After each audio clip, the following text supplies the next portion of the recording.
5 habits that will transform your life. Stoic philosophy. You wake up. You check your phone before your feet hit the floor. You scroll. You feel behind already.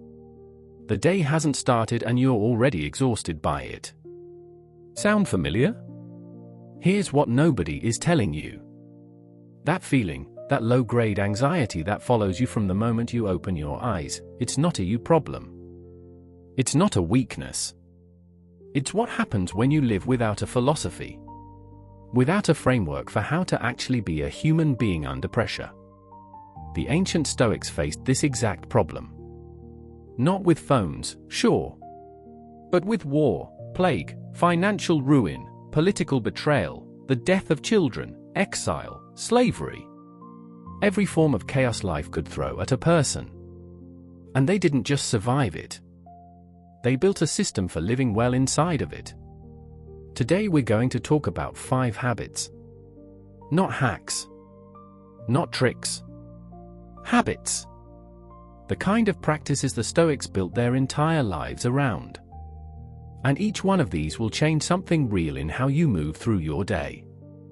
But here's what I want you to know before we begin. This isn't a list of feel-good advice. Some of what's coming will challenge you. Some of it will make you uncomfortable. And one of these habits, the last one especially, is something most people will never do. Most people will hear it and nod and then go back to living the same way they always have. You're not most people.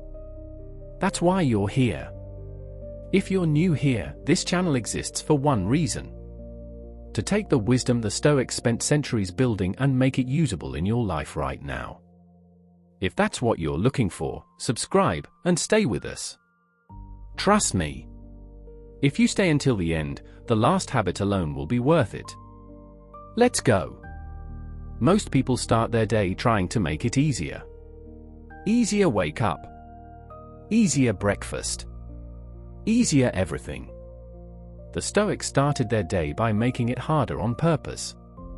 Seneca wrote in his letters to Lucilius, "Set aside a certain number of days, during which you shall be content with the scantiest and cheapest fare, with coarse and rough dress, saying to yourself the while, is this the condition that I feared?" Read that again. He wasn't suggesting misery. He was suggesting practice.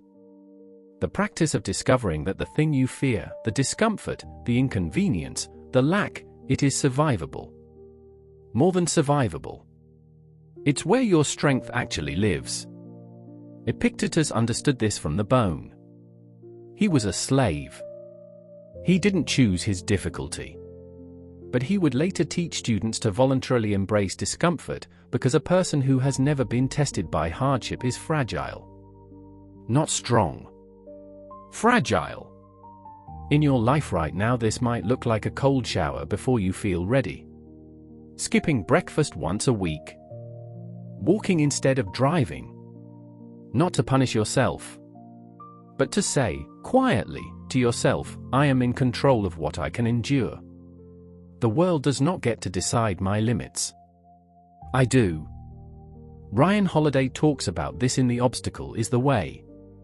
The practice of embracing difficulty changes how you perceive obstacles. They stop being threats and start being training grounds. Start tomorrow. One uncomfortable thing in the first 30 minutes of your day. 1. Not 10. 1. Watch what it does to the rest of your hours. But here's the thing. All the discipline in the world means nothing if you don't know what you're working toward. Let me ask you something honest. Can you name your top 3 values right now, without thinking about it? Not what you think they should be. What they actually are. The things that, when you violate them, you feel it in your gut. Most people can't. And when you can't name what you stand for, you'll stand for whatever is loudest around you. Social media algorithms know this. Marketing departments know this. Political machines know this. They fill the vacuum your values left empty. Zeno of Citium, the founder of Stoicism, built the entire philosophy on one foundational idea. Virtue is the only true good. Not money. Not status. Not pleasure. Virtue. The quality of your character, the alignment between what you believe and how you actually live. Cato the Younger took this to an extreme that still shocks people today. He was offered money, comfort, political favor, and the chance to simply go along with Caesar's rise to power. He refused. Every time. At the cost of his career, his comfort, eventually his life. Not because he was reckless. Because he had decided, with clarity, what he stood for. And once you know that, the decision is already made. You might be thinking, I'm not in a political war. I just want to figure out my life. That's exactly the point. Your values are the map. Without them, every decision costs you more energy than it should. Should I take this job? Should I stay in this relationship? Should I post that? Should I speak up? Every single crossroads becomes a crisis when you haven't already decided who you are. Take 20 minutes today. Not on your phone. Paper and pen. Write out the 5 things you will not compromise on. Not what sounds good. What is actually true for you? Then look at your last 7 days and ask honestly, did I live those values, or did I drift from them? That gap between your stated values and your actual behavior. That's where your anxiety lives. Once you know your values, you need a way to keep checking in. And that's where the next habit becomes everything. Marcus Aurelius was the most powerful man in the world. Emperor of Rome. Commander of armies. He was surrounded by advisors, philosophers, generals. And every single day, he sat down and wrote to himself. Not for publication. Not for followers. Not for posterity. For clarity. For accountability. For the practice of thinking clearly in a world that was constantly trying to pull him off course. Meditations, the book we still read today, was never meant to be a book. It was his private journal. And yet it remains one of the most influential texts in human history. Why?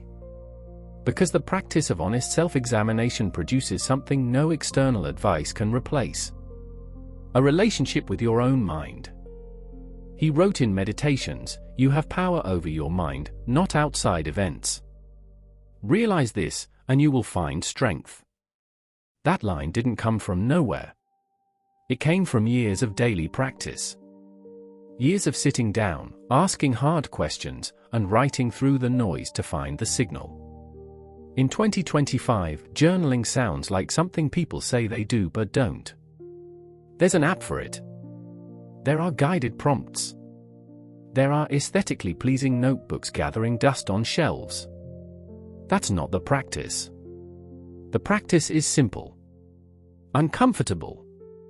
And it works. Every morning or evening, 3 questions. What am I grateful for today, specifically, not generally? What did I do today that moved me closer to the person I want to be? And where did I fall short, and what would I do differently? That's it. No word count. No format. No performance. Just honesty on a page. Do this for 30 days and you will know yourself better than most people know themselves in a lifetime. But here's what most people never realize. Journaling shows you the patterns. The next habit is what you do when you see them. Here is a number that should disturb you. The average person in 2025 touches their phone over 2,000 times per day. 2,000 interactions. Each one a tiny withdrawal from your attention account. Each one a small vote for living in reaction instead of intention. Epictetus taught something that cut right through this. He said, in the Enchiridion, never say about anything, I have lost it, but I have returned it. Is your child dead? It has been returned. Is your wife dead? She has been returned. That sounds like a strange bridge to phone addiction, I know. But stay with me. What Epictetus was teaching is the central Stoic practice of knowing what is yours and what is not. Your attention is yours. It is, in fact, almost everything that is fully yours. Your thoughts, your focus, where you deliberately place your mind. Everything else is on loan. The moment you hand your attention to an algorithm, to a notification, to the endless scroll of someone else's life, you have given away the only thing that actually belongs to you. Chrysippus, the Stoic logician who built much of the philosophy's architecture, believed that irrational impulses were the root of almost all human suffering. Not circumstances. Impulses. The moment between stimulus and response where reason either takes the wheel or doesn't. Your phone is a machine designed to exploit that gap. It is built by some of the smartest people alive to make sure reason doesn't take the wheel. So here's the practical move. Not forever. Not cold turkey. Just this week. For the first hour of your day, no phone. No social media. No news. 1 hour where your attention belongs entirely to you. Use it to journal, to move, to think, to be still. Just 1 hour. Naval Ravikant said it clearly in a different context but with the same Stoic heart. The most important skill in the modern world is the ability to be alone with your thoughts. Most people are terrified of that. You don't have to be. For habits in. This last one is the one most people skip. And it's the most important. I told you this one would be uncomfortable. Memento Mori. It is Latin. It means, remember that you will die. The Stoics were obsessed with death. Not because they were morbid. Because they understood something we spend enormous energy avoiding. Time is the one resource that is genuinely, absolutely finite. You cannot earn more of it. You cannot borrow against it. You can only spend it. And the moment you forget that you are spending it, you start wasting it. Seneca wrote, in On the Shortness of Life, it is not that we have a short time to live, but that we waste a great deal of it. He also wrote, Omnia aliena sunt, tempus tantum nostrum estimated. Everything is foreign to us. Time alone is ours. Marcus Aurelius kept a small reminder of death close to him. He wrote in Meditations, think of yourself as dead. You have lived your life. Now take what's left and live it properly. That is not nihilism. That is urgency. That is the difference between drifting through your 30s telling yourself you'll figure it out eventually, and actually deciding what this life is for. Here is the practice. Every morning, before you do anything else, ask yourself one question. If today were my last day, would I do what I am about to do? Not every day will give you the answer yes. But the practice of asking changes how you make choices. It filters the noise. It puts the petty things in their place. The argument with a stranger online. The hours spent comparing your life to someone you've never met. The work you keep putting off because you're waiting to feel ready. Memento Mori dissolves all of it. Not by making you sad. By making you awake. So here's where we've landed. Begin your day with voluntary difficulty. Define your values before the world does it for you. Journal with honesty and consistency.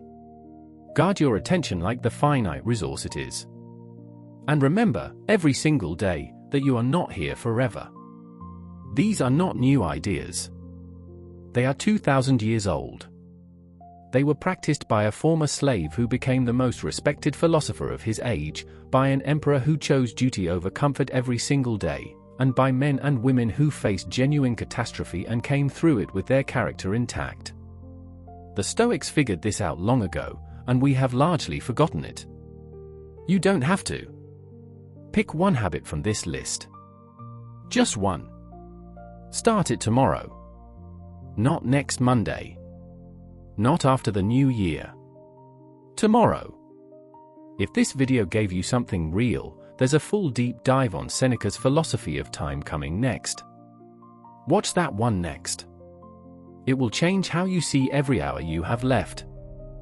And if you're not subscribed yet, now is a good time. This community is built for exactly this kind of conversation. We'll see you in the next one.